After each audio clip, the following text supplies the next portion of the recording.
And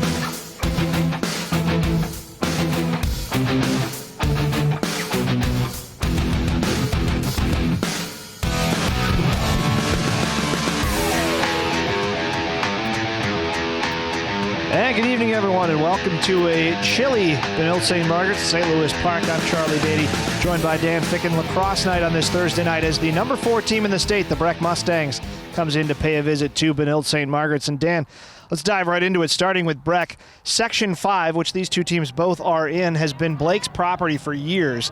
This year it's a little bit more wide open, and Breck has put that early foot forward as the team that's going to challenge for that state spot. Yeah, and well stated, too. They've played a tremendous schedule. They played Minneapolis Academy, rated number 8, beat them.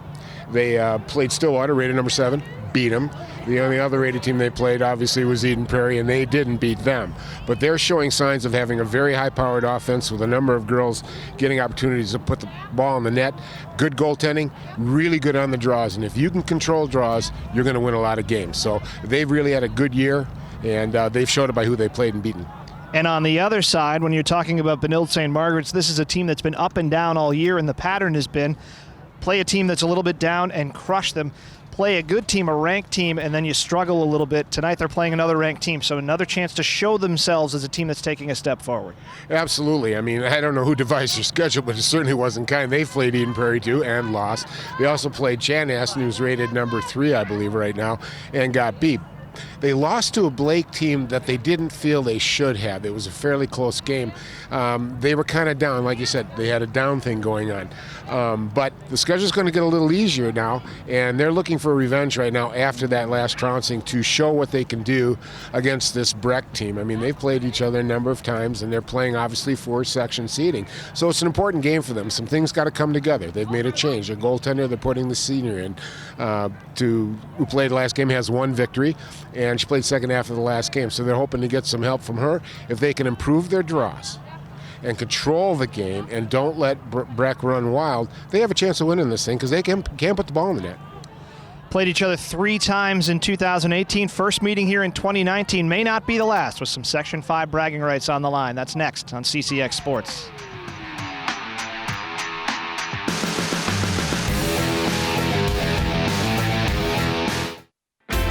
CCX Media, your source for great local programming, is now available on Apple TV.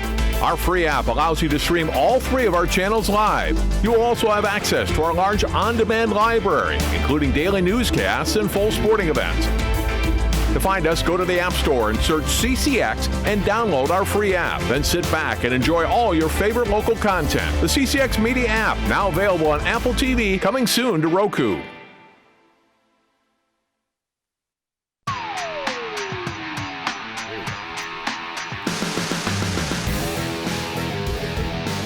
And welcome here to Benilde-St. Margaret's. Charlie Beatty, Dan Ficken with you inside now.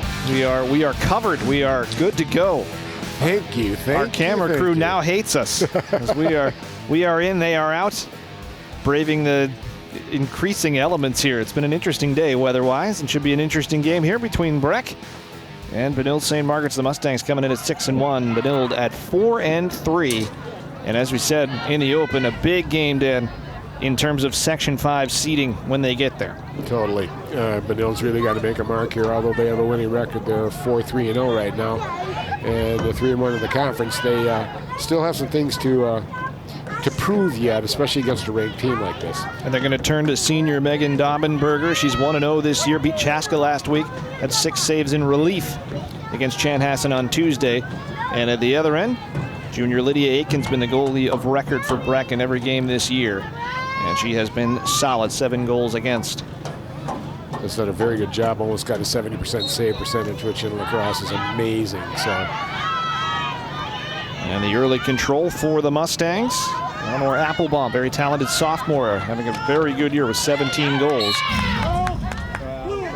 Held scoreless on Tuesday for the first time all year was Applebaum. That was in a 20-4 win for Breck over Visitation SBA, so you would imagine maybe didn't play all that game.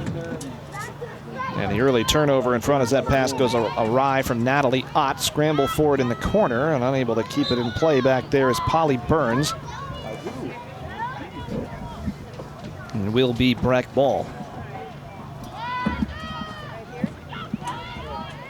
pardon me, no, they will give it to Benilde-St. Margaret's. They say Burns did touch it. That's what I thought, too. And Confused us. Red Knights, yeah, well, you know, not for the first time tonight. Trying to battle her way up the far side is Zachman. Has to go backwards with it, but possession here for Benilde-St. Margaret's after the early possession for Breck. Now turning backwards is Zila Gunvalson. And it's turned over. Dangerous chance there, but it hopped the stick of Emily Duggan. And back the other way comes the other 24, Zavarol, and she is chopped at midfield. An inward stick check there, stopping play. Benilde, I'll tell you that they've got to start moving the ball a little bit more. There's a little bit too much single person running, and the people running with have got to get open, and they got to move it to the open person. Zavarol does find an open target. Now they get it to the middle, and Piper Elin will start the attack.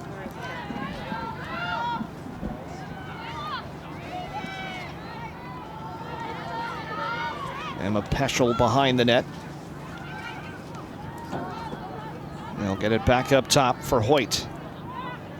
Jane Hoyt, one of the captains, sees two come at her as she tries to dent this Breck defense early. Coming out of the corner with the early shot. The opportunity there for Peschel. Still possession for the Red Knights. Comes back out for Wolf now. Packed in pretty tightly defensively, the Mustangs. Yeah, they're sliding very well, too. You get even in close, they'll bring a double team towards you real quick. Benilde's got to look for that open person where that double team's coming, but there isn't a lot of room down there. Grace Juckness, the team's leading scorer, with the pass off there. Now they swing it around to the far side for Pauly. Well, we talked about control here, and then Benilde's doing a good job of taking control. They're not rushing things, and that's good. This high-powered Breck offense, the best way to keep them off the books. Don't let them have the ball. Juckness' chance goes high. Maggie Anderson stationed behind the net to keep it alive for the Red Knights. Just about 3 minutes gone in this game, and mostly Benilde possession. Yeah. Breck had that quick attack early. Need a few more cutters coming through. I think they'd be better setting up behind like they are now, and then having some cutters come through to draw it open and then hit the backside person.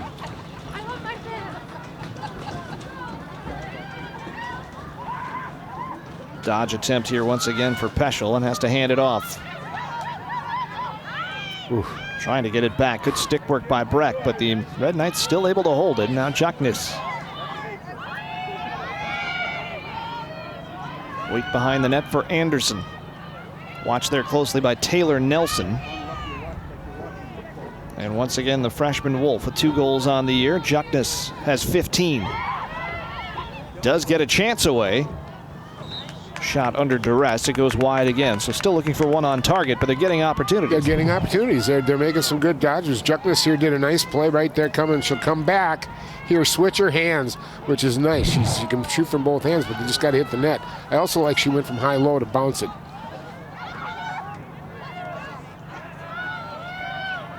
Still good rotation. Comes around to Juckness again. Still looking for that shooting alley. Closest defender is Applebaum. They get it right in front, but it goes wide off the chance from Peschel. You can just see how those sticks of the Breck Mustangs, Charlie, are just really starting to disturb them a little bit here. They just can't get away from it. You see the good catch here, and then the stick was coming around real fast. She just couldn't get quite the trajectory on it. She went off to the side. Still this long possession goes on. Trying to wear out Breck a little bit early. The ball comes through, but alertly on it is Pauly. In front, behind the back, there's the goal. So all that work pays off. And guess who? Grace Juckness. And Juckness in the right place at the right time, and a great shot. She didn't stay up high. She came down low and got right in the crease area inside the 8 meter rather than 12 meter. And you'll see a nice pass here. She got it down low and just backhanded it in. Catching the goaltender just couldn't quite react quick enough. That's a big step for the Red Knights right now, Charlie. That's a good way to start. 4:42 off the clock, and they've had the ball almost exclusively. Remember, this is a team that lost 19-2 on Tuesday, and they're looking for a bounce back against another really good team in Breck.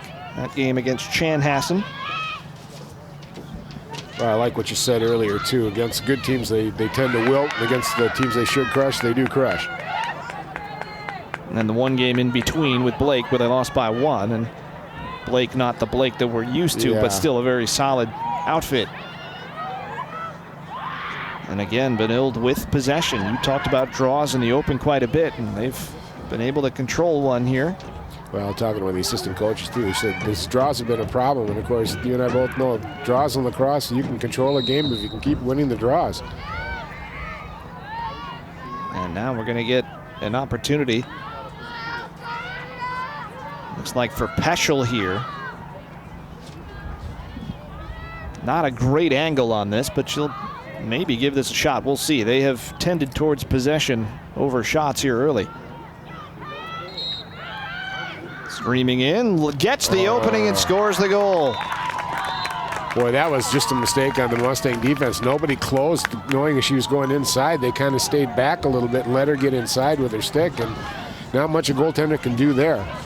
Just a nice, smart play. She took advantage of what they gave her. Watch her come in. She just beats the defender straight off the first two steps. There wasn't a lot of help coming over from the other side.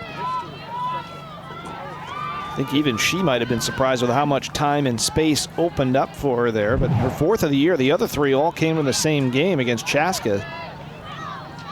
And what a start here for Benilde-St. Margaret's. Up 2-0, less than 6 minutes off the clock.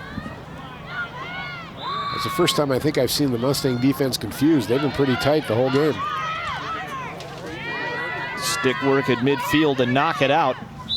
Nice play there by Elin. Who's going to get this ball, however? And it will be Benilde ball. Yeah, she didn't touch the ball. She just chopped the stick, and it came right out. I like the Mustangs, though. They take possession of it like they own it. Why not? What the heck? But it has been Benilde. And here's Elin, who won the possession. Sets up Juckness. Maybe a little space here in transition for Juckness, and she is driven off to the side. Does get a shot away, and an early save there, and a big one for Aikens, and back out come the Mustangs. Deirdre O'Neill, one of the senior captains, with space through the middle as they get something going in transition. Finally slowed down is O'Neill. Sally Callinger with the defensive effort. Now Ott, the senior with 3 goals, setting it up for Breck. Well, see if Breck can get some possession time here. And there's a save by Daubenberger, and that's another thing we have to watch for is the goaltending play here for Benilde. That's a good start for the senior. A lot of confidence come if you got some confidence in your goaltender to hold you up. And that one was slowed down as well, but it's still loose, and it's picked up, and now we get a whistle and a stick down and a player down. It's a Breck player, and I believe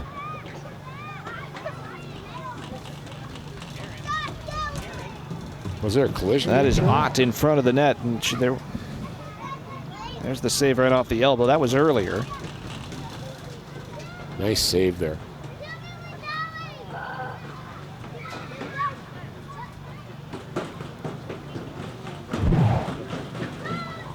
Yeah, it was a Breck player. She it looked like she twisted her knee a little bit, or her ankle. And sometimes, we like this turf, but sometimes it sticks. Watch it come around here. And that's Cherian too. Oh yeah, oh my gosh. Looks like the ankle. Thought it was 7, but it's 1. Eloise Cherian, who is our all-state player 3 times each of the last 3 years. That's not a good sign. Well, maybe she can. I'm glad she got up and walked. We'll keep an eye on that. You see everybody else is on a knee. 28 goals this year. Cherian by far the leading scorer for this Breck team. One of the better players in the state, and they cannot afford to lose her. 33 points total right now, and she's just had a heck of a good year. So, well, she's their mainstay there. Oh, she looks like she's walking pretty good right now, too. No limp. Probably not a guy. Just tweaked it a little bit and went down. So we'll have to do without her for a little while. You know, Charlie, I really like Daubenberger so far. She's been real active. She's chasing players, going out after them, being aggressive. She's not just sitting back there. And I think that's really key, too. If you can disrupt a shooter before they're comfortable, you got control of the situation. So without their scoring leader, Breck starts the possession over with Ott. Lost the handle. And Emily Duggan is there to help out. Nobody is working on Cherian over on the bench, which is a great sign for the Mustangs. She may be ready to come back in sooner rather than later. Holly Burns now. Watched defensively by Anna Poland. And the pass goes awry. It will be Breck ball. I wonder if Juckins had an opportunity to get a stick on the ball defensively. Now Applebaum. Flag is out. And the foul will go against Jucknis. Got a little too physical there, a little pushing. Of course, there's obviously no physical contact in girls lacrosse, and of course that's up to the ref's discretion now. A lot of space here for Applebaum. 17 goals on the year. Doesn't take the shot initially, but the patience pays off, and Breck is on the board. It's 2-1. And we talked to the assistant coach about her too a little bit too. Like I said, that was her 18th goal of the year. The sophomore coming on big time here for Breck has been a nice surprise for them, and has done a good job. See a quick move there, a little hesitation, then she puts the Jets on and beats the double team and gets in on the goalie clear and buries it. Nice move there, splits it, gets through and gets the shot off. 4 hat tricks for the sophomore this year. Mentioned she was scoreless on Tuesday, but that's not normal for her, and she's on the board early in this one. 2-1 game. And Breck on the ball again, and it is Eleanor Applebaum again, right down the middle, and she ran into a huge crowd of white jerseys, ended up shoulder to shoulder with Gunvalson, and now Applebaum is down behind the play as Benilde-St. Margaret's comes back the other way. Applebaum right back in it, saw their team had the ball and threw her stick up in the air, wanted to pass ahead because she's behind the defense, but she's not 100%. Here's that collision again. Might have gotten something, yeah, right up underneath the arm, maybe the ribs. She was kind of touching her ribs as she was walking back. Applebaum also takes some of the draws for the Breck Mustangs. She's won 24 so far. They're actually 25 now.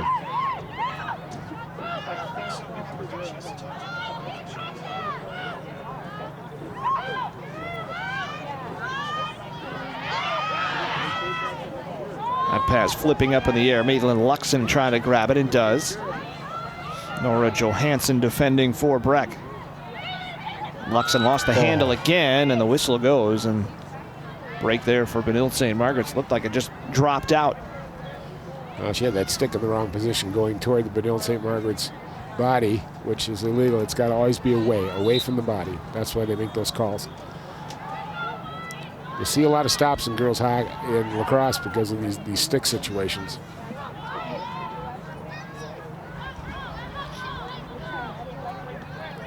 Piper Elin trying the dodge on Nelson.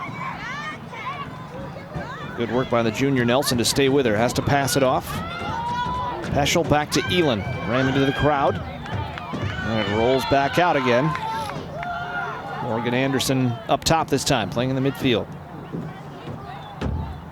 Good answer by the Red Knights here. They've gotten possession back there. They got scored on. Some good defense, got the ball back, and now they're doing their hold on to it, which is great strategy. Exactly the way to attack the Mustangs.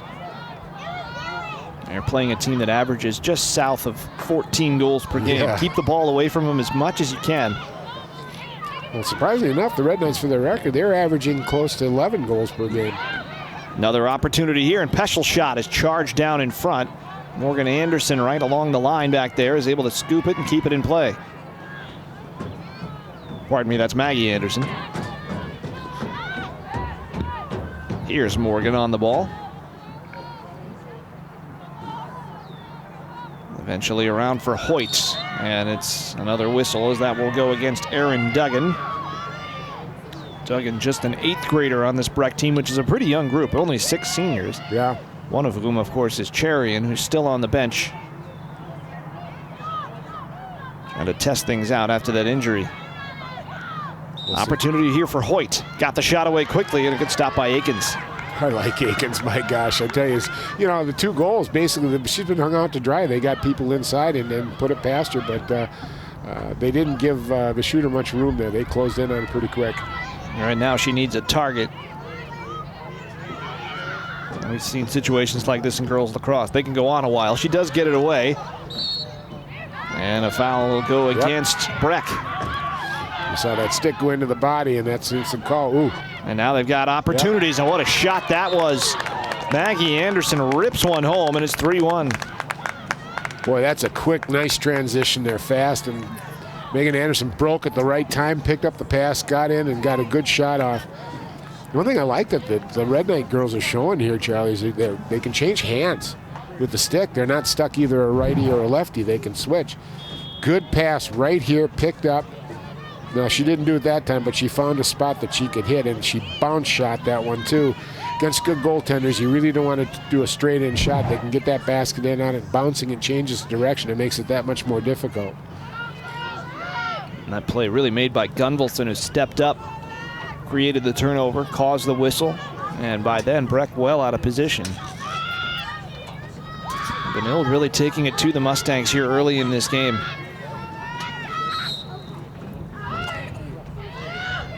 And they control the draw again as Juckness steps up.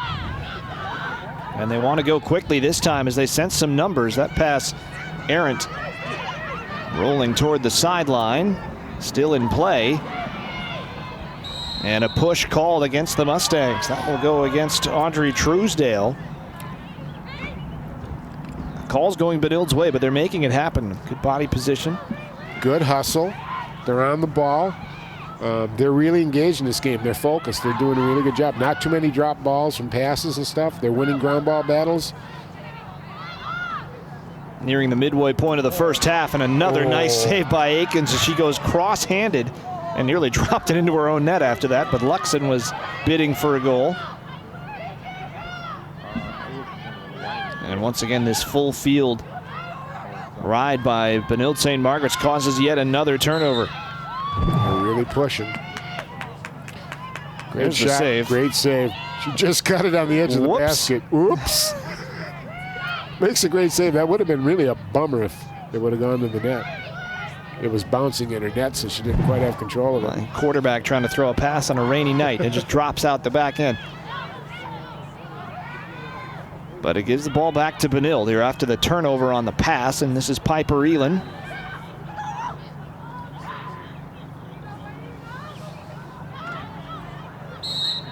And we do get a flag.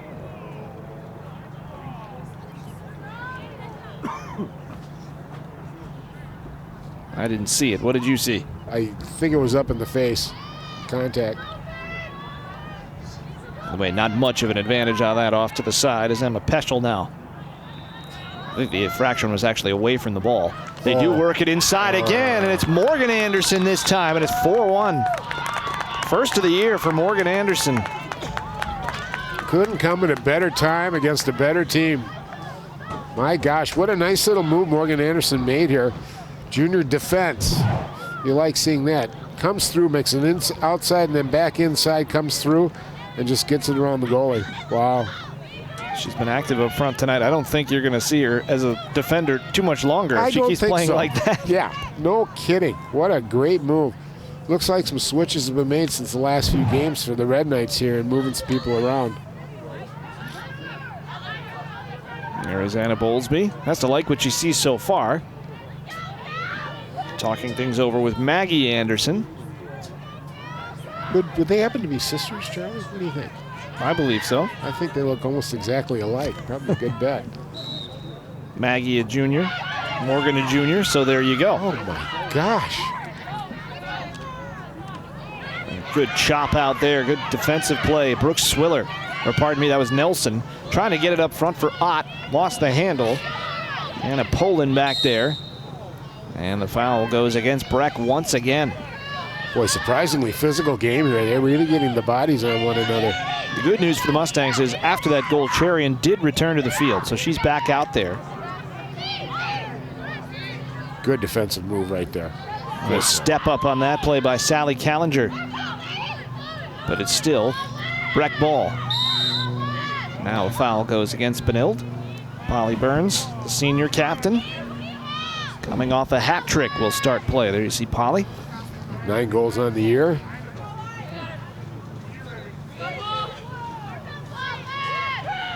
So Breck back to its full complement here. Applebaum, I don't think ever left, despite the fact that she took a knock also.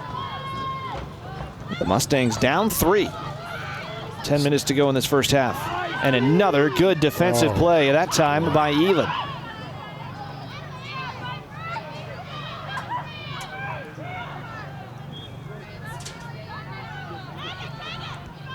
Able to keep her feet also in the corners, Gunvalson. And they utilize the goaltender to try to get it out. Now a little space ahead of Zavarro. Cherian comes along to join the foot race. And the stick infraction goes against Eloise Cherian. Zavarro's got an option and finds her. Luxon already had one good chance, has to give this one up. And Hoyt will wisely slow things down. She could have probably taken that shot, but I think they got that game plan strategy. We're going to hold the ball. Well, that was the strategy at 0-0. You imagine at 4-1, even more so. Yeah. Players hitting the deck here as down went Tilly Wolf. Yeah, I'm really surprised at the physicality in this game. I mean, they are bumping each other. And there's Cherian with a good read and a pick, and now she's off to the races. And look at the speed from the senior, showing no ill effects from whatever that injury was a moment ago, but the pass doesn't find Burns.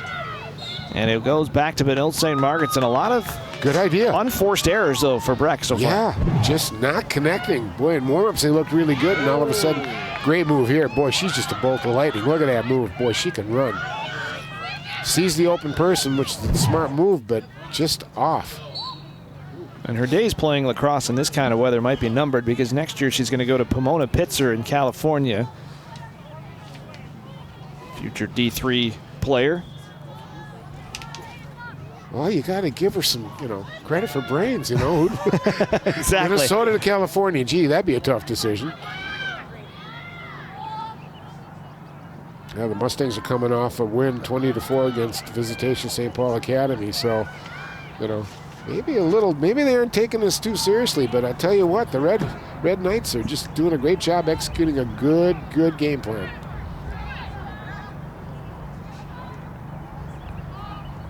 Wolf and Maggie Anderson.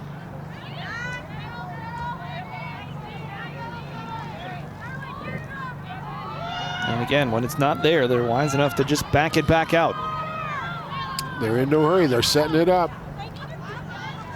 For a team that's used to scoring almost 14 goals a game here, this has got to be frustrating to them.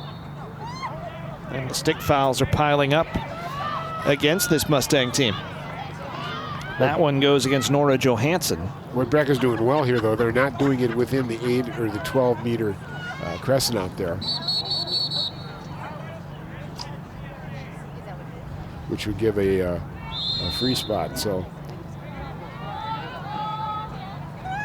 7 minutes to go in the first half.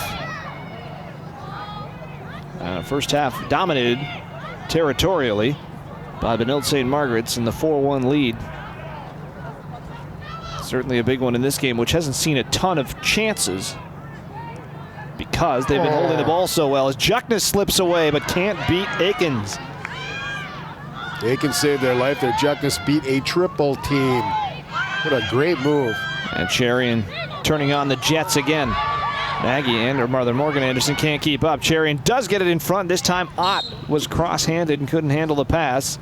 And it goes back to Benilde-St. Margaret's again. Almost a carbon copy of their last brief possession. Cherian just frustrated there. You could just tell she slumped her shoulders and dropped her head there a little bit, like what's going on here. Now here's Callinger. She's got speed to burn, going right through the middle. Slowed down by Applebaum, and who will get this bouncing ball? And it kicks right to a white jersey again as it's picked up by Maitland Luxon. It seems like those bouncing balls, those 50-50 balls, whether they've wanted them more or the bounces have just gone their way, they've always found their way to Benilde in this game. Hard work makes good luck, Charlie. Hard work makes good luck, and they're working hard.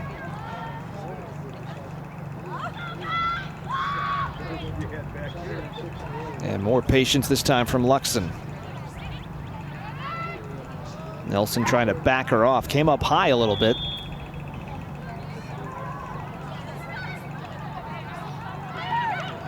Switch of the hands behind the net by Peschel. Very active early in the game and has one of the 4 Benilde goals. 4 different goal scorers for a team that has been pretty balanced all year long. Yeah, they really have. Juckness leading the way now with 16.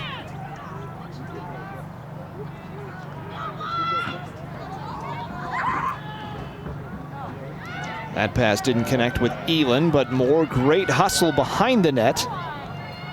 3 white jerseys converging, and Peschel comes out with it.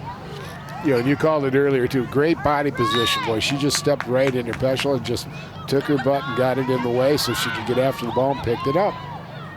That time the foul on Alex Kozakowski.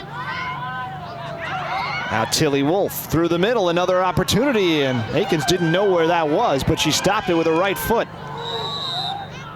And a foul this time goes against Piper Elin. Kind of an instinctual save there. Had the foot in the right place, had an idea where the ball was going, even though her basket was out of position. Another foul this time against Gunvalson.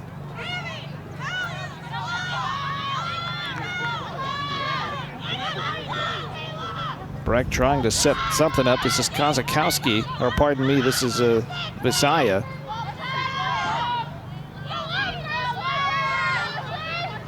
They need to settle their feet down now. Part of the reason their passes are going all right, they're always on the move and their feet aren't settled and they're not getting it to where they need to.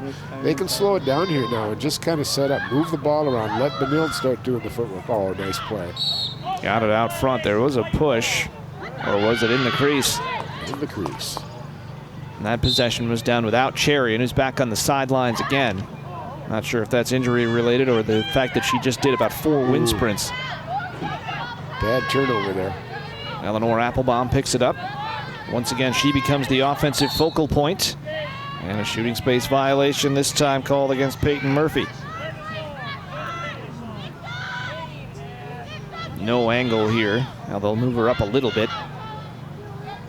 Still not a great place to shoot from if you're Applebaum, and she's not going to try it. Smart play.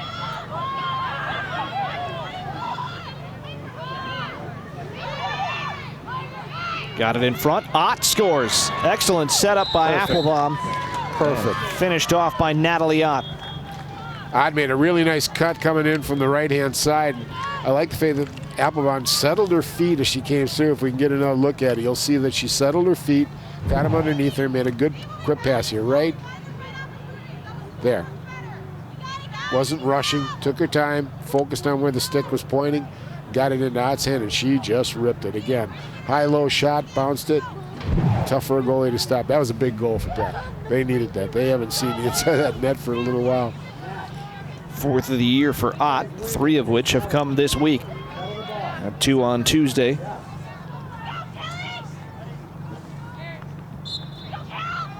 Cherian back out there for this draw, but it is controlled by Elin, who sees the green space in front of her, takes the shot, it goes over the top. Maybe a piece of the stick for Akins. Boy, they had numbers. In fact, the left side, their attack was open. If she would have looked, she would have seen it wide open and get a good chance to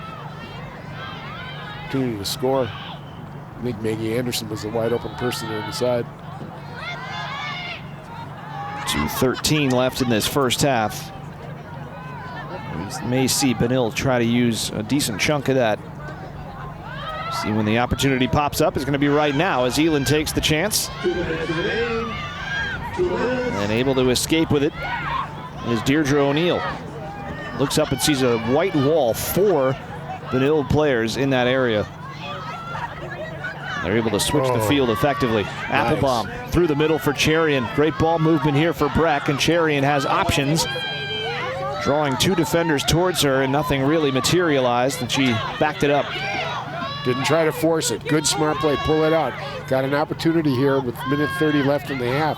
Make it count. Hold on to it, but create a good shot. If it ain't there, pull it back out.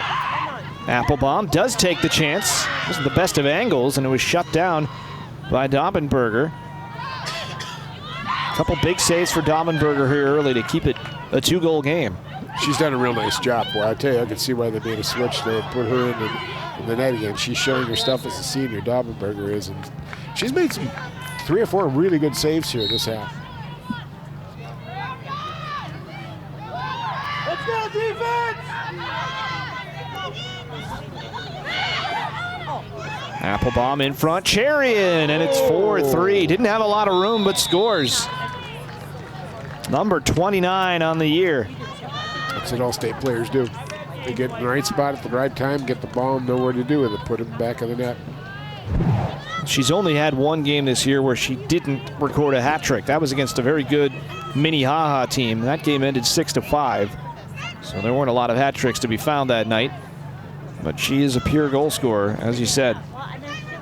Well, Minnehaha rated number 8 in the state. I mean, the Breck is basically playing the top 10 in the state this year, and they're doing well with it right now. So to see them down 4-1 at one point, I guess misnomer. They were getting outplayed, but again, when you're good, you find ways to get things done, and you have a player like Cherry in there who, obviously, tremendous players going out west to play. She gets it when you need it. And she's got it right off the draw again. Tried to spin away and lost the handle, and now the foul goes against Wolf.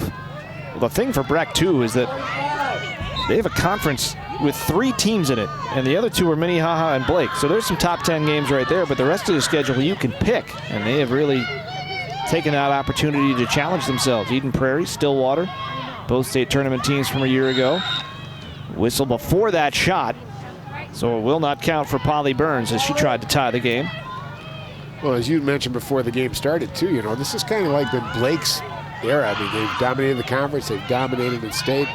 Now, all of a sudden, they're not that good, and Breck has really stepped into the void and are making a statement here this year. Chance for Burns here to tie it up right before halftime. And she does.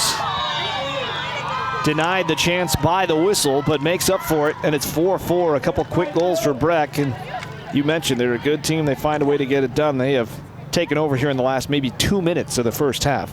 Yeah, got 3 possessions, got 3 goals. Just did a tremendous job here. The right people in the right place. Burns just makes a nice burst here. She knew exactly where she wanted to go. In fact, she threw it to the basket side of the goaltender, Daubenberger, but got it through. Just done a great shot. But again, a high-low, changing direction shot that's tough for a goalie to make a save on. One of only 6 seniors on this team. She and Charian now combined for 39 goals on the year. The other 4 seniors, not really a high-scoring quartet, so they do have a lot of young talent. Applebaum leading the way, just a sophomore.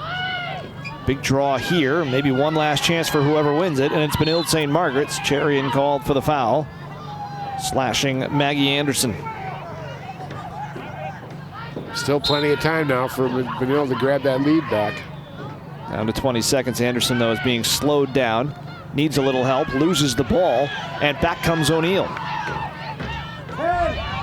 Down to 10 seconds. O'Neill's going to back this thing back up, and Breck will take it the other direction and be happy with a 4-4 scoreline, it looks like, at halftime. One last long one for Natalie Ott.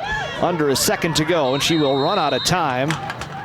And it's a tie game at the half, and for Benilde-St. Margaret's, a team that really was in control for about 22 minutes. Yeah. That's got to feel like a bit of a defeat there at the end. Well, you're playing the number 4 rated team in the state, and there's a reason they're the number 4 rated team in the state who's beaten 2 rated teams already, so don't be safe with any kind of lead. But Benilde did a good job. I mean, it's close at half, 4-4, and they've done a good job with their game plan. They've been disciplined. They've done a good job. They won most of the ground balls. They just have to be aware you can't let up against the Mustangs. And it should be noted, that comeback started when Charian came back in and started affecting the game. You see, she gets a lot of congratulations going off. Looks like she is healthy, and that is dangerous for Benilde-St. Margaret's in the second half. Some of the pictures from this first half, all square at 4 at the break. 25 more interesting minutes to come here on CCX. CCX Media is the first place you go for local news and sports. But did you know you can sign up for those stories to go straight to your inbox on our website? Simply go to ccxmedia.org. Click on the subscribe button, and from there choose which notifications you want to receive. Then we'll send your favorite CCX Media news, sports, and city events straight to your inbox. Sign up now at ccxmedia.org.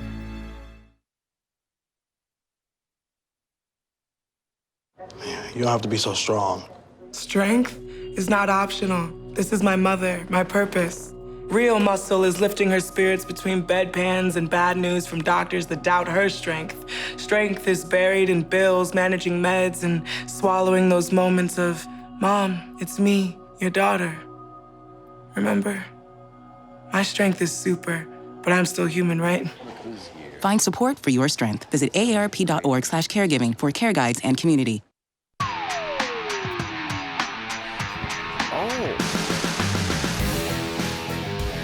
Welcome back here to Benilde-St. Margaret's. 4-4 at the half. Charlie Beatty, Dan Ficken with you. And a half that was played in one 22-minute segment and one 3-minute segment. One dominated by Benilde and the other by Breck. And here we are at 4-4 at the half. The Red Knights hosting the number 4 team in the state in the Breck Mustangs. Well, somebody finally let the Mustangs out of the corral, and they started running and running through their best player, Cherian. She just stood up to the plate, got things rolling, but, their senior, Polly Burns, stepped up too and got it going, and, not letting affect them as far as knowing that they pretty much can create a scoring opportunity when they want to. And they did that in this half, but I still think it's a win for Benilde. Considering everything, they did the right things. If they can keep this close, funny things can happen. You never know when a goaltender gets really hot. And I like what Daubenberger's done this half. If she can keep that up in the second half and maintain some control as the Red Knights did, they have a definite opportunity here. And just wear Breck down, and let's see what happens in the last 5 minutes of the game. Well, we're going to take a look a little bit at how we got here, some of the highlights from that first half. And early on, I'm going to let you go through this, Dan. It started out as all Benilde, and a lot of it made by hustle plays like this. It was all hustle plays. They wanted just a great place. Juckinus, one of their smarter players, leading scorer, got in the middle in the crease there, got the ball, and knew exactly what to do. But she didn't wait. She took a backhanded shot and put her in. Another run here with a little bit of a collapse of the Mustang defense. Came in and got the quick jump and scored. That was a beautiful play there by Applebaum. She just got straight through, and you got to close on her quickly. Then that big turnover made that time by Gunvalson. That set up really one of the few fast breaks of the game, and that was for Benilde-St. Margaret's. Yeah, and Anderson just took it and finished it. Then they come around, and the other one made a great move. The sister act completed? Totally. Back to back. You can see she's tickled to death. But here we go. Into Ott. Beautiful play by Applebaum. She found her, got her feet settled, and got the pass in that, and she buried it. And again, Applebaum getting it to Cherian, coming through the middle, cutting from the left this time, and getting the goal opportunity. And finally, Polly Burns coming through here on a free draw there, or a free stand, and just went after it and buried just 2 quick steps and knew exactly what she was going to do. And guess what? We got a 4-4 game. And we will have more for you in just a moment. 4-4 at the half between Breck and Benilde-St. Margaret's on CCX.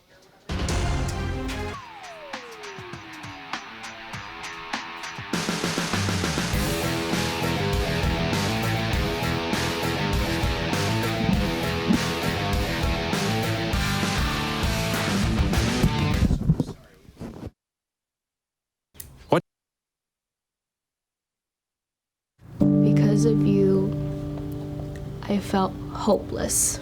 I know it was a joke, but it still hurt me. Because of you, I felt wanted and not alone in this world. Because you said hi to me on the first day of school, I felt included, and I knew that I was going to be okay.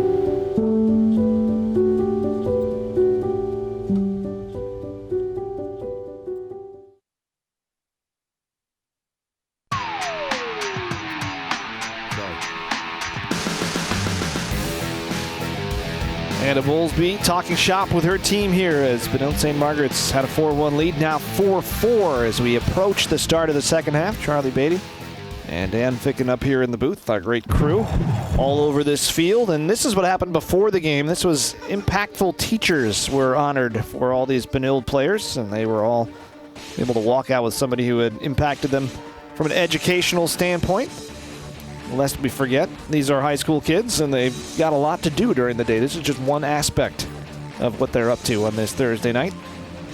I love that idea. When I first saw that, I thought, what a great idea. Instead of parents, let's honor the teachers, by gosh.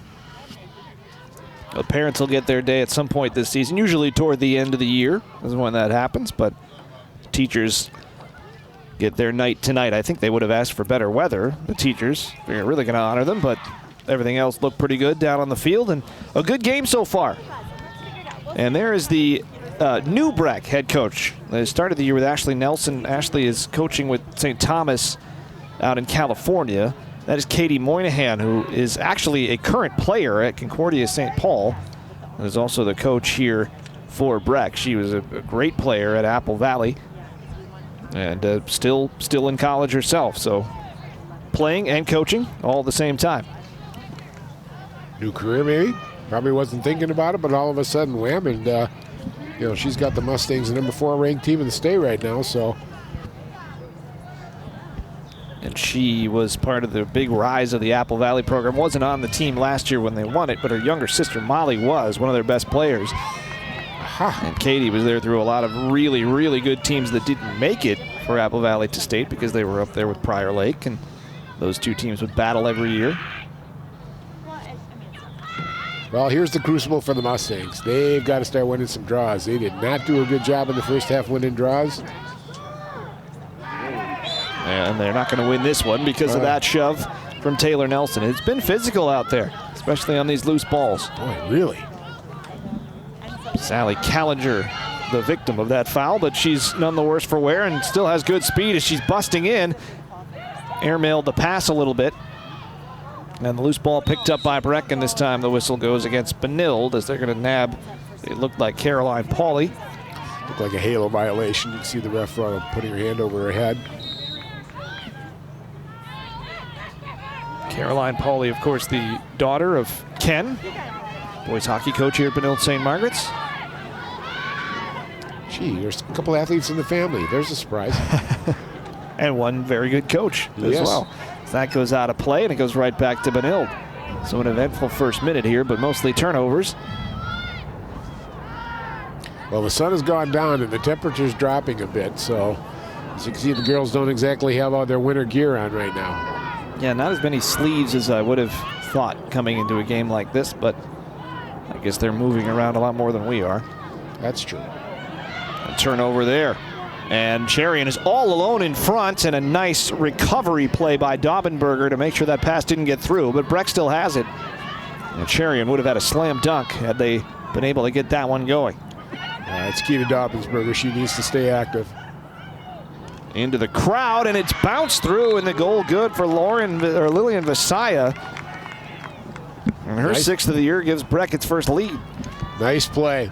Nice setup, and good for Breck for taking advantage of a couple turnover possession draw type scenarios, but Cherian got down low here. You can see her looking, finds the opening here. She'll make the pass. Coming down the as the cutter's coming through, and lets the shot go high-low. Bounces, I think that went through the 5-hole in Daubenberger. Couldn't quite get that basket down quick enough. Junior Visaya with the big goal here for Breck, and they have scored 4 unanswered. So all of a sudden it's Benilde that needs to respond.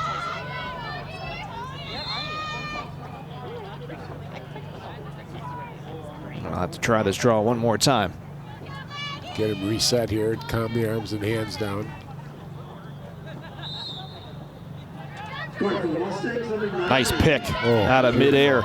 That was Juckness. To do all that without getting your stick too close to the opponent's head was really the most impressive thing about what Juckness just did. Now she's got to get out of the corner. Some good hard defense there by the Mustangs, and they're going to bust out again. Deirdre O'Neill. And has Cherian through the middle. Scary sight here for Benilde-St. Margaret's as she's going to take off. Callinger trying to match her for speed. Cherian able to get a step but couldn't hold on to the ball. And it's scooped back up by Poland. Nice play by Callinger there just to get up and make sure Cherian didn't have a free run. Well, they just, she finally came up, bumped it, and got the ball out of her hands, made her change direction, and she just couldn't control it in the basket. It'll be interesting to see now in Juckness here for Benilde whether Breck definitely had a double team on her the whole time, picked it up, we'll see if they keep that up in this half. Callinger track team audition here today. She's had a couple of nice dead sprints. Gets it through now for Piper Elin. That bouncer is wide. Pardon me, that was Pauly. 13, not 12. Don't disparage the 13s, Charlie. It's the greatest number ever for an athlete to wear. Shows confidence. Possession still alive for Benilde-St. Margaret's, trailing for the first time today. And here is Piper Elin. A handoff for Jane Hoyt.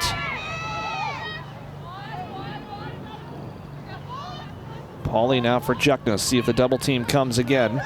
Not yet. The shot was a quick one and a nice stop. Not sure if that was going in, but Aikens made sure, kicking out the left foot. Knocked down by Anderson. And Benilde able to win it back, if only briefly.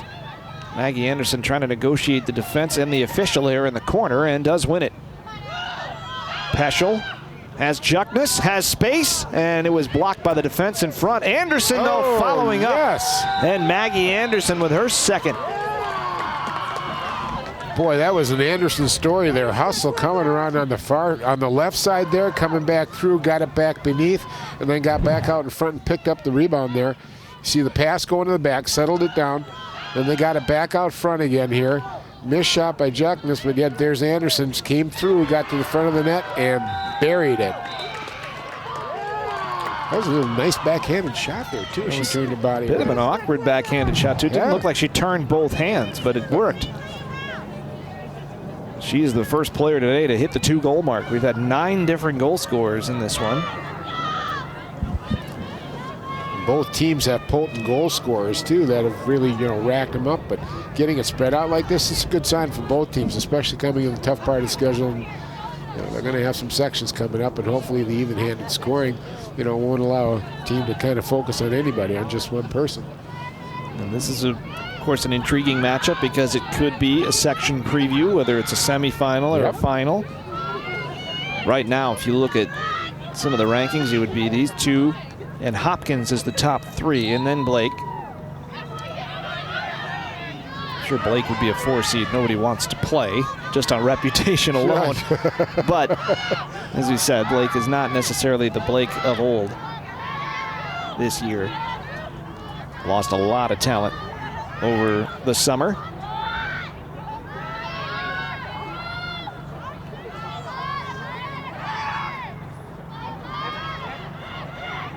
Applebaum into the middle, and that one somehow stayed out. Looked like she had a lot of net to shoot at. Boy, she made some nice moves there. B, 3 people coming in. She's quick.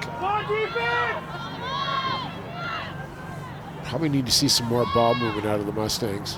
Of course, who am I to criticize? They've put up goals when they needed to. Polly Burns, who tied it late in the first half, out for Nelson. Sherian swinging through the middle, as was Visaya. Instead, the handoff is for Aaron Duggan.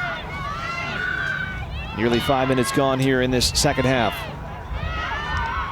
And Applebaum, that one stopped by Daubenberger. Got that basket down, but got her body behind the ball. Did a nice job making a save there. Pardon me, that was Burns. This is Applebaum, and that shot goes wide despite the good move.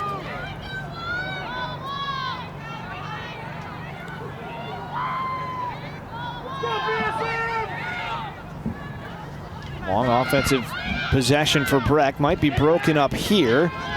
They battle for it, and Poland is all tangled up, but she's going to win the ball.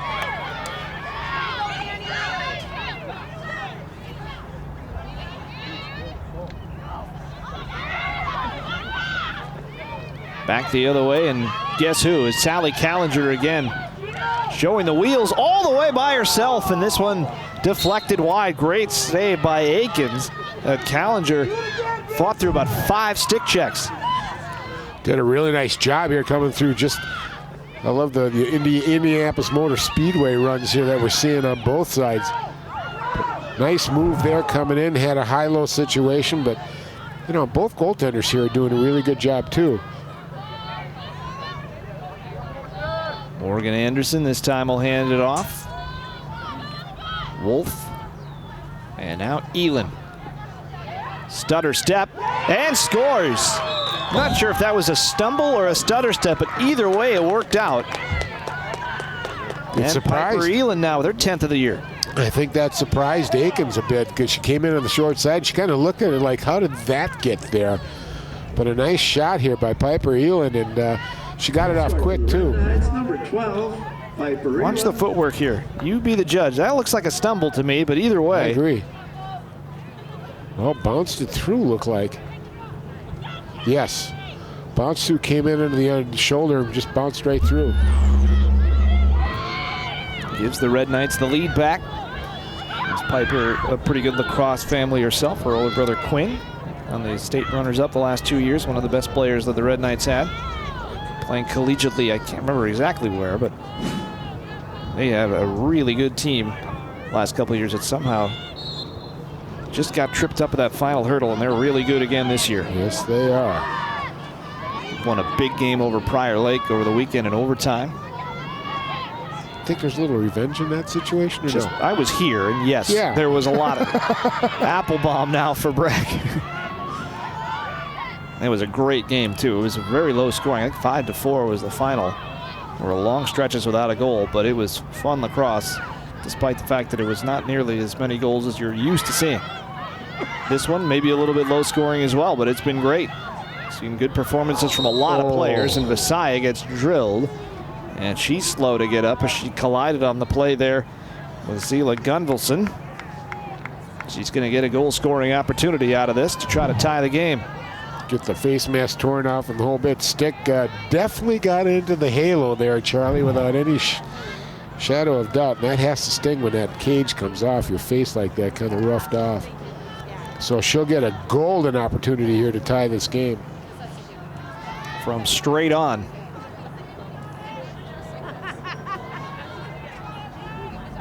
Already with one tonight, Visaya can tie it at 6 with 18:05 left in this second half.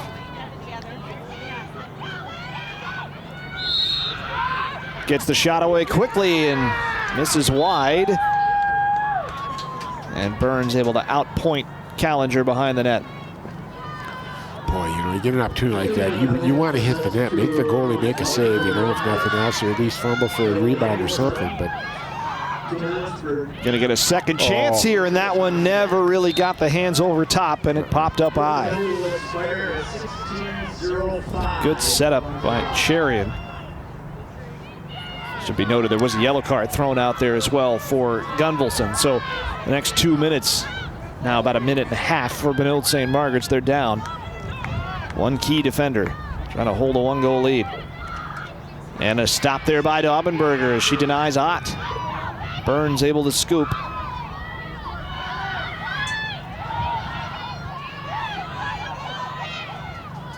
Ott, what a catch.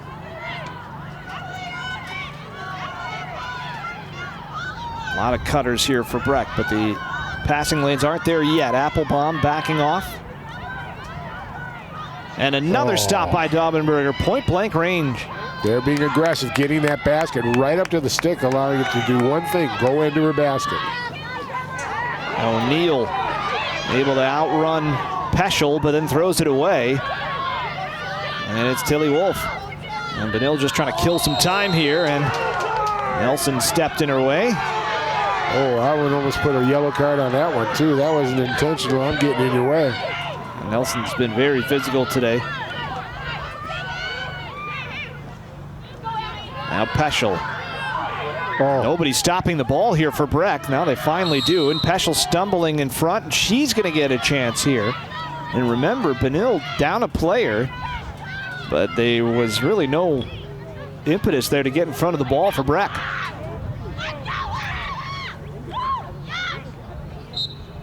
Peschel's got one already. Won't get the shot away here. But who's going to pick this up? It's Peschel herself, and she is shoved. See the time winding down. And Benilde is back to full strength now. They got Gunvalson back about the 16:05 mark. Peschel's got to make an opportunity to pass the ball off quickly or get a shot. There it is. At Elin on the far side, and that one goes in. And that was a tough pass. There was really nobody set up perfectly for her, and somehow Elam found the opening. Really did, came through the backside there, and she was open. That's why I was saying either shoot her to get the pass, and she made the right move. As they came to her, she got the pass off to number 12, and she buried it here for the Red Knights. And Piper Elam now with 2 goals, already with 2 hat tricks this year, now working on a third, and right in the top corner. Just a nice step inside here, too. She beats the defender to the inside and just comes through. And they're doing a lot of backhanded shots here that are really paying off for them. That's about the 4th one, I think, for the Red Knights here. And they got a 2-goal lead back after being tied. So they're fighting back. They ain't going away tonight. And that's caused Breck to take a timeout. There's got to be some consternation on that sideline.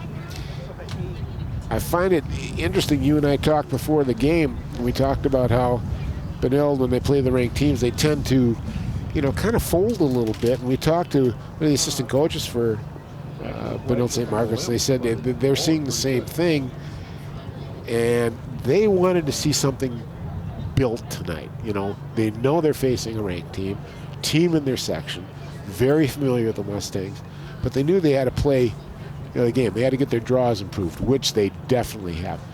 Most important thing, though, Charlie, the ground ball wars. I mean, they have been hustling throughout this whole game, winning those ground ball wars and getting themselves possessions.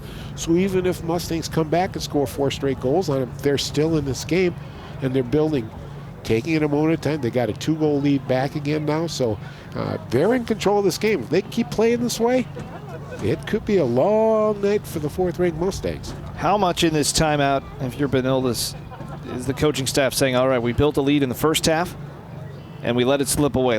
Here's how we're not going to let that happen again. Do you think that's being discussed at all? How much time is in a half? 25 minutes. We need to play all 25, not 22. And they have a good example of what happens when you don't play the full half, and that's what's being said there. I think on the other sideline, calm down, quit trying to force things too much, just work the ball a little bit, turn the game on Benilde a little bit. Maybe it's time for the Mustangs to don't worry about your 14 goals a game, control the ball. And once they started doing that at the end of the first half, they were successful. And this is television here, but we want to tell you about some of the other media opportunities. Visit the website, ccxmedia.org. You saw the Twitter handle there, CCX Sports. We want to see some tweets. The flag also wants to see some tweets. It's windier than it looks just by that flag. It's a decent breeze out there right now. Some of it's coming into the press box now. How can I forget Instagram? Absolutely. CCX_media. If I knew how to use it, maybe I wouldn't have forgotten it. But I'm not an Instagram guy. I have no idea. But it is popular. There's some good stuff on there right here. And don't forget about Sports Jam as well. Jay and John giving you a little bit more heavy insights into what's going on in sports and some good stories on the athletes in the area and what's going on at our local schools.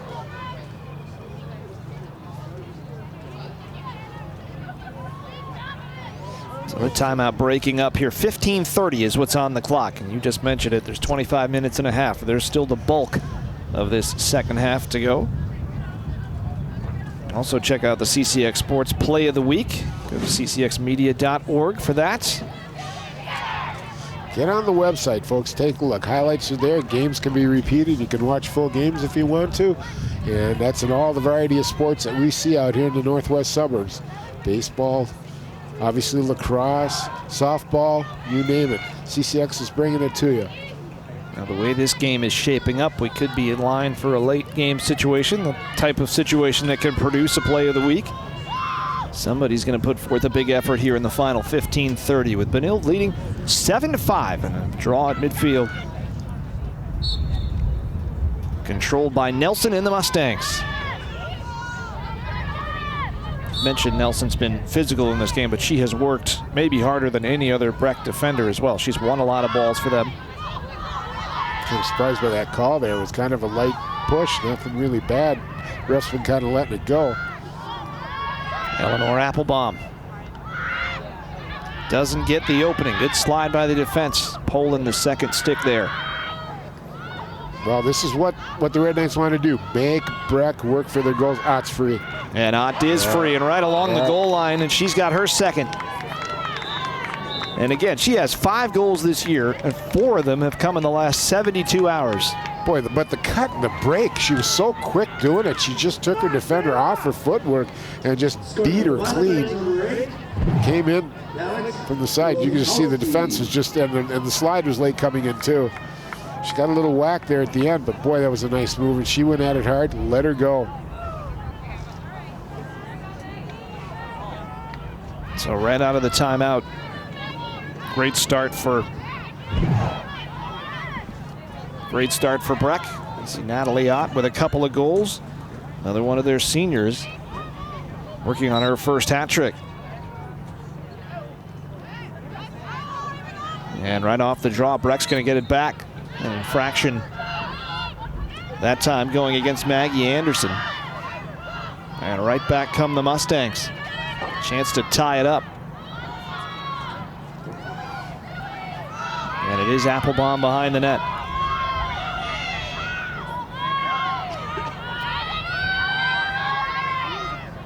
Alex Kozakowski up front. Senior kind of interchanging in this game with Nelson. Natalie Ott slipping to the middle, and that one hit the post and maybe the crossbar as well. And it's scrambled down by Cherian, who is immediately fouled. A little violation, and boy, I'd take one on her anytime. When she gets rolling, she's scary. And she is dipping, and I think her knee or ankle, whatever bothered her in the first half, is fine because she looks like Barry Sanders right now. And now Ott with the hat trick to tie it. I think Miss Ott is starting to see this game a lot slower than she did beginning of the season. The cuts she's making, the catches she's making, creating opportunities for herself. In the last rush, she made 2 opportunities last, and she cashed in on it. Oh, look at these moves by Sherry. My gosh, she kept the ball the whole time. Ott finally found her moment, cut through, and she went right to the net. She's all business, boy. I'll tell you what, look at that play. Coming through, bang, find the spot. I'm walking away here. Okay, let's get going for the next one. I'm ready. Come on, let's go. 7 goals on the board for her team, 3 of them from number 7, and the most recognizable player out there with that neon headband. What a night she's having. I'd start getting some slides on her real quick to get the double team on her face. She's quick with that cut. Oh, and a collision there, and now with Nelson in a heap, and it's Breck ball again. So coming out of the timeout, it's all Mustangs.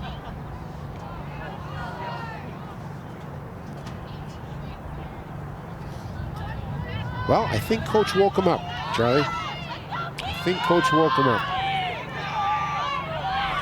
Now it's Burns. Took a bump and backs it back out. Got check time here for Benilde-St. Margaret's defensively with 13:17 to go because Breck is playing at a different speed right now. Burns left one-on-one with Elin. Make sure you know where number 7 is right now. Tighten down on it. Messiah, she's had some big chances here in this game. She has 2 defenders in her face right now. And what a job done there by Gunvalson. Wow. Backed her off, and then the stick work to get in the passing lane. That's a huge turnover for the Red Knights. And they're going to whip it forward. Oh. How about the distance on the pass there? Beautiful. And a foul goes against Nelson. Taking down Grace Juckness. It's heating up a bit, isn't it? I'll give Nelson some. She's tough as nails. She ain't gonna, you ain't gonna score on her, that's for sure. And the turnover, the pass didn't connect with Peschel, and now O'Neill. She's done some pretty hard defensive work here, turning Benilde over on a handful of occasions, and has the wheels to get it forward as well. That pass nearly picked off by Juckness, but it found its way to Applebaum. And she's in full flight, and the flag is up. And now we're going to get another card, I think. And that one is going to go against Sally Callinger, who's been huge tonight for the Red Knights. absolutely. Well, you look at Nelson there and the pushing and the physical play, you wonder why she doesn't get a yellow card. But what's happening here, the yellow cards are being put out for sticks up top and hard pushes into the face type area. The head is always protected in lacrosse. It's frankly, it's hallowed ground, if I might say. You don't get anything up in there, and that's why that yellow card came out. It's a safety issue. And there is a free runner on that right side for Applebaum if she wants to give this up, but she's in a shooting space herself. Yeah. And she'll take it, and she'll put Breck in the lead. 4-point night for Eleanor Applebaum, 2 assists earlier, and now 2 goals. 11:54 to go, and the Mustangs back on top. You're standing there with 18 goals. I think you're going to go for it. Get you 19. So back and forth here. I tell you, the Mustangs are playing kind of in surges, Charlie. You know, they kind of go away for 5 minutes or so and come back in. And of course, with Applebaum, you just don't want to give her that much space. She's deadly as a sophomore. She's really coming on. And you know what? I think we found the cherry in success for the next few years for now. Well, it won't be Ott because she's graduating also.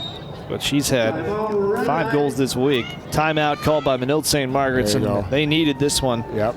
3 goals given up, and they're still down 1 Callinger on the far side of the field. So 11:54 on the clock, and a big moment in this game. Let's see. It was 3 minutes left in the first half, and Mustangs came back. The last time out we had was at 15:30, so it's been approximately 3 minutes, 2.5, whatever, and they're ahead now. 3-goal turnaround real quick. Shows scary. I was saying Benilde could keep them down. Well, they haven't figured it out yet. I mean, all of a sudden another play emerges. I mean, Ott comes through here to get him rolling out of that timeout. Does a great job. And you're looking at Cherry and you're looking at Applebaum, and all of a sudden this young lady who hasn't scored very much, haven't heard too much about, is standing up big and tall for him. And got them rolling. So it's time for the Red Knights to regroup. They've got to get their defense settled. Now, how do you do that when you're short one of your key defenders, let alone just any player at all? They are down Callinger. She'll be back, I believe, in about 1:30. Good position. Play smart. Don't get stretched out. Keep it tight. You know, it's kind of like the hockey mentality. Don't push out farther. Get around your net and stack a wall in front of it and leave it there. And the closer you are together as a defender, it's easy to slide and move to the Cherians and the Otts. And when that cut comes, you're there with them. So they've got to bring that defense in toward the net a little bit more. And hopefully Daubenberger can handle the outside shots, but don't let him inside. I mean, Ott and Cherian and Applebaum have been getting inside. And that's where they've done most of their damage. They haven't really scored anything from outside. Very different looking breakup of the huddle that you saw there for Breck as they're coming out. They are fired up now. More than any other level, momentum and the belief that you can get the job done at the high school level is so huge. Well, they keep proving it to themselves. They're down in the first half, come back and tie it. They're down in the second half, come back and take the lead. That's what good teams do. But I got faith. I don't think the Red Knights are going to fold it and pitch, take down the tent and go home right now. I think they're going to come back and play it tough. They lost the lead 1 point. This is a big draw here. And it's up to Maggie Anderson for Benilde-St. Margaret's. Bounces off Nelson. She wins it and gets it ahead for Polly Burns. And the Red Knights able to scramble back into a defensive shape.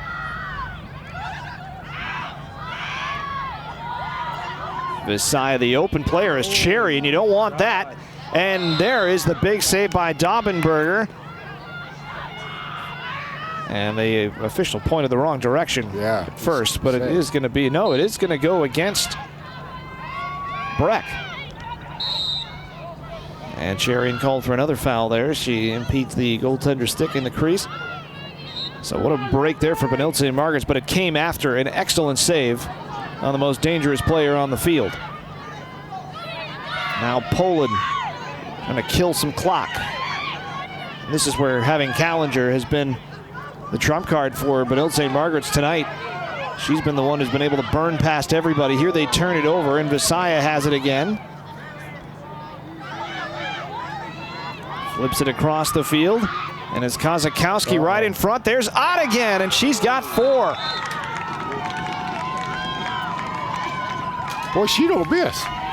She gets that ball, and she just don't miss. I mean, we've seen a number of shots miss the net, and she just puts everything right on the mark, and she doesn't waste motion. Look at how fluid she is. Pass comes out, and it's going to go down to her. She's asking for it. Just gets it and turns and throws, knows what her spot is, and just done a tremendous job for him. Watch this. Bing, bang, boom. In the net it goes. You know, Dobbensburg even came out to try and cut down that angle a little bit too, and she still got it past her. Morgan Anderson was the defender, just a hair late trying to get over. Basically trying to do the work of 2 people down there is Morgan, with the calendar still on a knee. You can see her on the far side of the field. Back soon, but not soon enough for Benilde-St. Margaret's as they find themselves down 2, and a foul off the draw on Elin. And that's the thing right now for the Red Knights. They just can't get the ball. Well, just an extraordinary amount of fouls, too, all of a sudden, too. They're starting to grip their sticks a little bit tight and not playing loose like they were earlier. There's Ott trying to create her own opportunity here. Gunvalson does a nice job. Callinger back up on her feet, ready to rejoin the action, and she is going to bolt back into defensive position. And she is back on now. Elin got a stick on that. Can they claim it? They do. Poland needs an outlet and had one, but overshot Elin. This one looks like might stay in play, and Elin bats it back up the field, right into the stick of Nelson. Flips it across. Picked up once again by Breck, and the foul there as Audrey Truesdale was coming through. Under 10 minutes to go, and you get the sense the next goal is a huge one in this game. Yeah, absolutely, Charlie called it right on the mark. The next goal is huge. And right now, Benilde-St. Margaret's just needs possession. Basically been about 6 minutes straight for Breck dominating the ball ever since they took their time out. Here's Charian.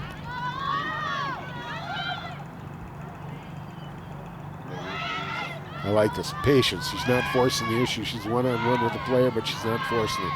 I like that. They look for Ott in front. She couldn't handle the pass. Maybe the first time all night she hasn't been able to bring one in. And it's Poland again. This time she's able to, or pardon me, this is Juckness.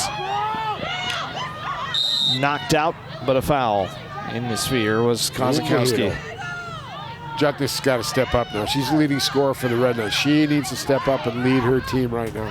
Oh, they've got an open player in the front, and it was Elin, and she rifles it home. Well, shut my mouth and call me stupid. Elin with another great, but she's really come on now, too. She's kind of been the Ott story here for the Red Knights, you know? That's a hat trick for her. Nice. Well played. Look at this. Oh, she took her time with it as she caught it. She didn't try to get it off too quickly. She found the spot she needed. Good pass in there and just buries it. Yeah, that was maybe the hardest shot we've seen tonight. You know, I'm kind of looking at Akers, too. Looks like that left side, she's having some issues with it. She can't get that basket over there quick enough and not moving her body. But, oh, that was such a big goal for the Red Knights. Oh, my gosh. Juckness gets a break here on this draw. As you see Piper Elin now with the hat trick.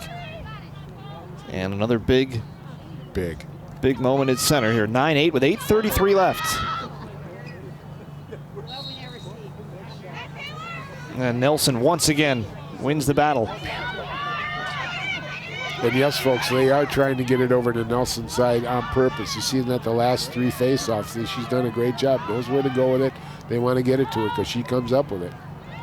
Now Ott popped out, but popped right back in. And Breck maintains possession in a 1-goal game.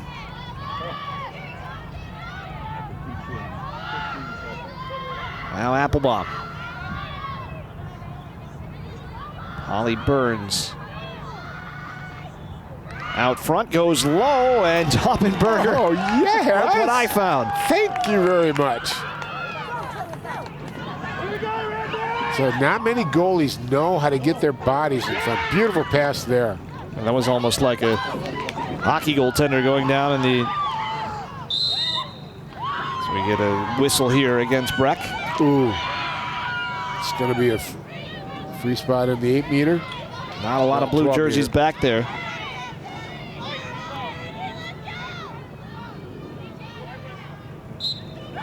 Anderson's shot. Did it again? It did go in. Just inside the pipe, and we're tied at 9. What a bounce shot. That looked like it could have missed, and they finally get the left side, upper corner. Bounces up there. Well, it didn't go in by much. Interested to see this replay. As you see, Maggie's got a hat trick. Scooted in right under the upper crossbar. Oh, yeah. Just a nice, good shot. That was so close to being a miss. It's scary. Look at how far she bounced it out in front, but man, oh man. See, with the goalie, when you see that ball go down, your instinct was that basket to go down and to have it bounce up that high that quick. But boy, nice comeback by the Red Knights. Took advantage of a turnover or a save by their goalie, a brilliant save. And they're going to get the ball back here. All right. Burns gets called on the draw. Ladies and gentlemen, game on. The Red Knights are back. 7 minutes to go, and this is being called back because Burns was not in the right place. I want to stop the clock. And we're ready. Maggie Anderson, the hero of the moment. A lot more moments left in this game as Callinger couldn't bring it in, and it's going to bound out of play. Ooh. Go back to the Mustangs. That hurts. That hurts. That's a turnover they didn't need. Hear the clacking of the sticks there as that pass was put off. Kozakowski with a nice little dip move to get around Callinger, who has the speed to catch back up again. Keeping those hands low on the checks, able to keep them legal, but Burns does bring the ball in for Breck. Down to 6:20. It's off the stick of Emily Duggan, but nobody there in white as Benilde was making some changes. Two number 24s over there, Duggan and Mary Zavarol. Now Visaya. Okay, Red Knight defense, don't get too spread out. Watch for the cutters.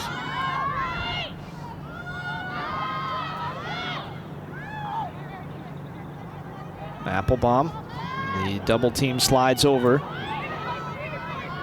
Ott drawing the attention of the defense through the middle. Applebaum shot, and that hit Daubenberger. Wasn't a ton on it. Applebaum just made some nice moves there to create a shot for herself.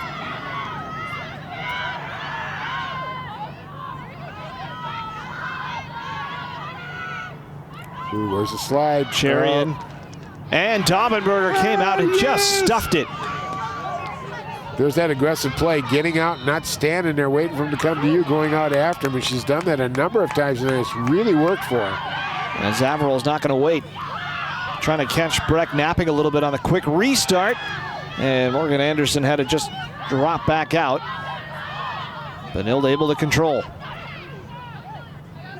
And they find Callinger through the middle. Now they've got options.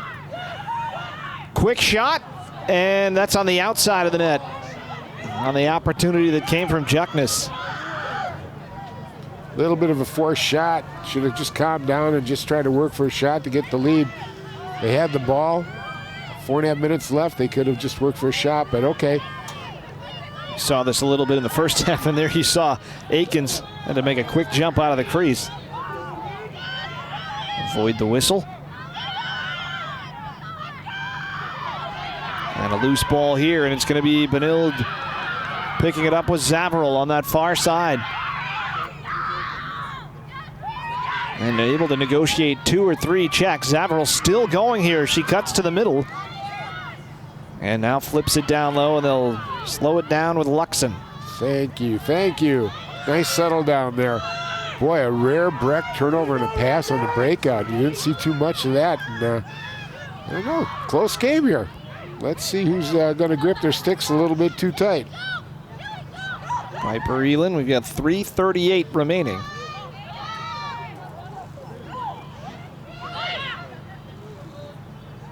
Still plenty of time, but also you're at a juncture of the game where we see teams hold it for 2.5 minutes at a time.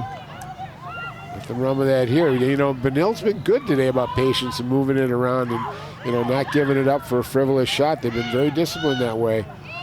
This would be a good time to show that now. Breck trying to pack it in defensively. Juckness. Luxon was the cutter there, but no option to get it to her. Hoyt. Elin. And there's Akins with a big save, and it was on that right-hand side, that backhand side. You mentioned she was having a little trouble, but she got there that time. Yep. Got the basket down on the low shot. Nice creation of a shot, though, by the Red Knights. They did a good job. There's nothing wrong with that. Applebaum able to slip Callinger. And the feet came together. That looked a lot worse than it was. It was just a clipping of heels.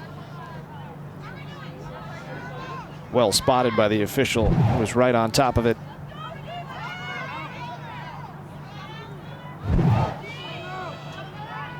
Well, I'd rather see that than ever get inside. Polly Burns, and there's another foul. And where will this one be spotted? It looks like this might be a chance for Breck. Burns, who had one of these late in the first half to tie the game, now can break a tie as we tick down under 2 minutes.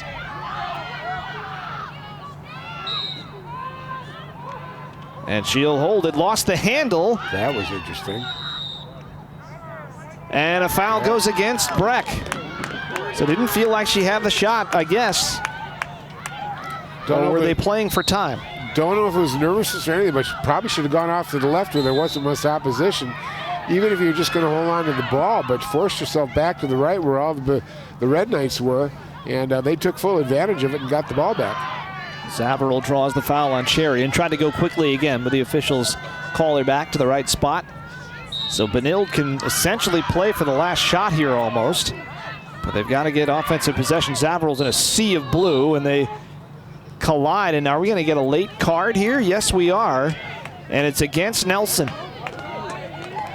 And so Breck will have to finish regulation down a player and one of their key defenders as Nelson came over and got that stick up high and the elbow up high.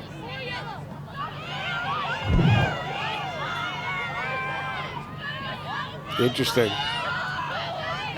So another level of intrigue in this game. And Nelson, we've talked about her being physical all night, but she was keeping the physicality low. There got too high, and therefore gets the card. First tonight on Breck. Yep, has been going to the hips and basically, you know, right from there, but that one did get up too high. What a critical play that was. Especially for a critical player. She has been very good tonight defensively. Okay, you got 1:20 left now. You're the Red Knights. You got a tie game. You're right where you want Breck to be. Be patient here. Luxon battling in that corner with Deirdre O'Neill. Still trying to get away, and Luxon is fouled as the help came over, and now it looks like Maitland Luxon is going to have a big opportunity here to try to put Benilde ahead with 1:07 left. Slightly off center. Nobody on the backside right now. And Luxon will shoot it, and Benilde takes the lead. Didn't need the backdoor, Charlie. Didn't need it at all. She knew exactly what she was doing. She came up, took a high shot. Maybe with all the bounce shot, that Akers is expecting something to be bounced, and she just went straight in from the shot. And gives the Red Knights the lead. And now you've got a situation and a timeout taken by Breck. This next draw is everything. There's the shot, and you see Aiken selling out low. And off to the left side too. She kind of took a misstep to her right, and they brought the ball back over to the left, to the right-hand side, shooting. And Luxon gave them the lead. You know, if you look at it from the Red Knights' viewpoint, this is exactly the game plan. This is exactly the way they wanted this thing to play out. Breck, you know, let's get a 3-4 goal lead and just keep rolling here. And they've been forced to play a little bit more of a slow-down pace, and frankly, the Red Knights got them where they wanted them to be. Now, you and I both know that 1:05 is a long time for the Mustangs. They could put a number of goals in there. And you said it right here. This draw is going to be extremely important. If you're Benilde-St. Margaret's and you win this draw, do you try for insurance, or are you just going to play the clock game for the final minute 5, especially when you're up a player? Only if you have an absolute majority of numbers, and I'm not talking by one. You want at least 2-player advantage going down low. I think Nelson's still out. So your best bet, look to play the ball. Hold on to it. And then if a shot opens up, that's pretty clear, take it. But otherwise, no. Yeah, Nelson will not come back in regulation. I believe it's going to be about 17 seconds of overtime she would miss if Breck is able to force it. I believe it was 1:43 on the clock when she was called. Yep. Okay. Now, Breck, if they lose the draw, even though you're down, you got to double team the ball carrier. You must double team. And if the player makes the wrong move, bring a triple team in. You got to get possession of the ball. And try and get it in as quickly as possible. Don't try and let Benilde get down low. Get it out as quickly as possible high. Well, keep an eye on Twitter. Let us know what you think about this game. And, of course, Instagram as well, CCX_media. One more thing to talk about off this draw. The player that's been winning the ball off the draw all night long for Breck has been Nelson. And she's on the sideline. So who's going to take that job? If I'm a coach, I would go Charian, but that's just me. And I am not a lacrosse coach, nor am I qualified to be. Nope, you hit it right on the head. Your star player's got to step up to the plate. That's who you're going to go with. Or Applebaum, okay? Or Polly Burns. And the junior Nelson can only watch. There you saw Daubenberger, who's had a monster game tonight. She's been really good. She's really solidified them out on the backside. You know, in lacrosse, it's not how many saves you make, it's when you make them. And it is Charian in Nelson's spot right now. Burns and Maggie Anderson on this draw. Maybe for the game. Right into the stick of Charian. Perfectly executed by the Mustangs, and they've got a shot. A foul on Juckness. Maybe a good foul. And Charian, the player to watch. Oh my. Will she try to do it herself? Able to spin away, but she missed high. Unbelievable move. Get 2 white jerseys on Charian. She's deadly with all the moves she's got. We've seen her split triple teams. Get at least 2 people on her. She's really dangerous if you're the Red Knights. Now Breck had Applebaum behind the net, so they keep possession here. Again, Benilde has the option to send 2 to the ball at all times. Applebaum to the middle, and you see everybody collapse. Nice. They get it down low to Ott, who's had the big night with 4 goals. Applebaum didn't try to force it either. Just smart play. They still got plenty of time to create a shot here. Ott just maneuvering around that goal crease, out in front, and a whistle and a foul. And there's not going to be much of an angle here, although it's better than maybe you originally thought. Ott, I would imagine, will be shooting here, though she does have Charian off to her left. 19 seconds left. 3 white jerseys in the middle. Can they get there in time? No. They got it. And it is 10-all. Number 5 on the night for Natalie Ott, who started the day with 3 goals all season. Note the shot, too. That is a rarity in girls lacrosse. She went low, and I mean she rolled it low with a low shot. You don't see that very much. You know, the girls' stick is so much harder to work with than the boys. The boys usually have somewhat of a pouch. The girls don't. Now watch this shot. Went right down right away. Sidearm. Was she going low to avoid the sticks coming in high? Because it looked like Anderson was right there to maybe cut that high shot off. Might have been. Might have been, but that just a smart placement, though, and I'll tell you, it took the goalie by surprise. So now we're staring overtime in the face with 17 seconds left. No clean control off the draw, but it's picked up by Callinger. 2 of the speediest players out here, Callinger and Charian, stride for stride down this right-hand wing. Callinger gets away, gets to the middle. The shot doesn't go in, still loose, and 1 second remaining. They won't get a chance, or at least not on target. And it will be overtime between Benilde-St. Margaret's and Breck. Wow. Well, I think you called this about, 50 minutes into the game that this could come down to this type of situation, and here we are.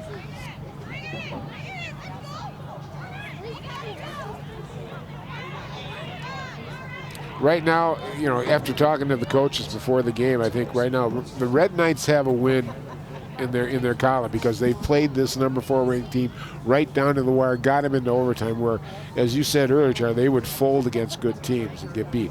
They haven't folded, man. They ain't going away. They got a real shot to win this thing. We'll step aside for just a second, but don't go anywhere. 10-10 at the end of regulation on CCX.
Visit aarp.org/caregiving for information on how to provide even better care for the person who wants to care of you.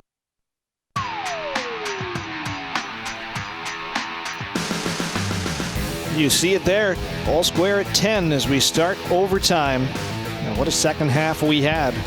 We were knotted up at the end of the first half. We're knotted up at the end of the second half. And here's how we got here. There was a moment in this game where it looked like Breck might run away with it as Natalie Ott started scoring at will. She made some just great moves, a real cutter. Goes Cherry in here making great moves. Ott sees the opportunity. You'll watch her cut back here. There she goes.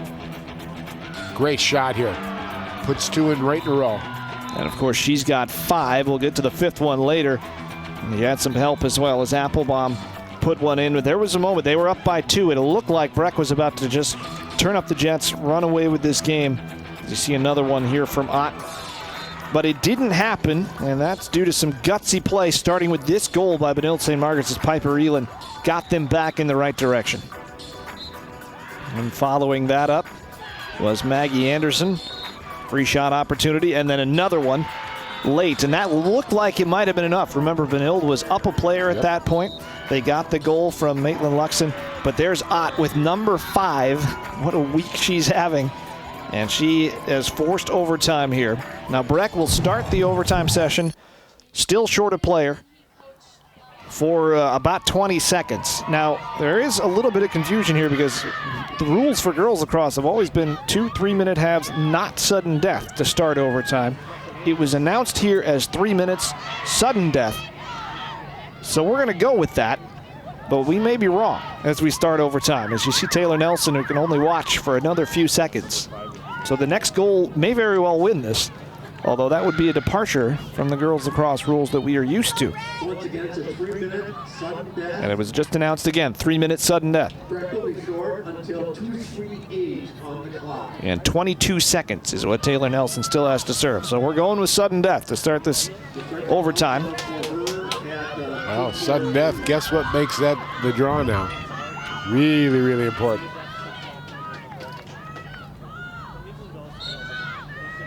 And it is controlled by nobody yet but a whistle and a foul against Breck. So Benilde with a brief advantage here, but they do have the ball. They start with Juckness. The 2 stars of this game, 2 leading scorers, Juckness, Cherian, haven't had big individual goal scoring nights. They each only have 1. And a shooting space violation here. And it's going to be Sally Callinger, who only has 1 goal this year, with a chance to win it in overtime. And a great opportunity, lots of room for Callinger. Bounced it and went too short, and we play on. It's a tough spot for a player who's not a goal scorer. You see the work she does. It's not up there. Well, Aiken had a nice play on that too, really forcing, got aggressive on it. See the shot bounce. Almost took a strange backspin hop off the turf too. Everybody's back to full strength now. With 34 seconds gone in the overtime, Hoyt trying to win it back for Benilde-St. Margaret's, but it's Deirdre O'Neill for Breck. And a quiet, excellent game tonight for the Mustangs. She's done a great job clearing, you know. There's been about 4 or 5 times she's gotten the ball and she's just taken care of it and gotten out of there. And here we go. Now Cherian through the middle, and they've got big-time numbers here, the Mustangs. Cherian for the win, and there it is.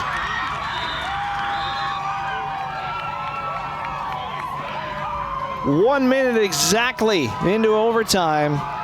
Eloise Cherian, only one goal during regulation, but she does the job for Breck. Got it right in midfield, wide open, and just ran. And like you said, Charlie, they had the numbers, and she just took full advantage of it. And you can't give a player with that much skill that much room. It started with the clear by O'Neill. You'll see it from start to finish. And there's the find. Look, all the white jerseys as that pass goes over. And there was just nobody back there. And like you said, Dan, you can't handle her one-on-one, no. Even one-on-two. Yeah.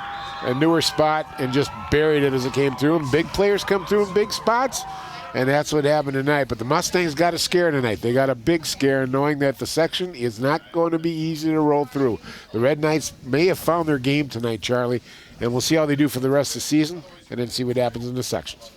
Well, up next for Breck will be Bloomington Jefferson on Saturday as they continue this brutal schedule that they play. That's a good Jefferson team. And Bloomington Kennedy for Benilde-St. Margaret's, and they still have games left with Holy Angels, Jefferson, and Holy Family this year. And then on to Section 5, where it could get really interesting between these two teams. Blake in the mix. We'll see what Hopkins has to offer, and you and I will see Hopkins next week against Wayzata. So that'll be an interesting development as well. Yes, we will. Should be a good week for lacrosse. Great lacrosse game tonight. There you see Cherian going through the handshake line. She finishes it off. Her second goal tonight. Just the second time this year she's been held without a hat trick. So Benilde can put that in their pockets, but I don't think it'll be too much consolation tonight as she scores the winner 58 seconds into overtime in an 11-10 thriller here at Benilde-St. Margaret's. Heck of a game, Dan, and we'll see if it portends anything once late May, early June rolls around. It'll be an interesting rematch when it happens here, too. So we'll see. They play out the remainder of their schedule, and they were getting ready for sections tonight. If they produce this type of performance in the sections, it's going to be a great section.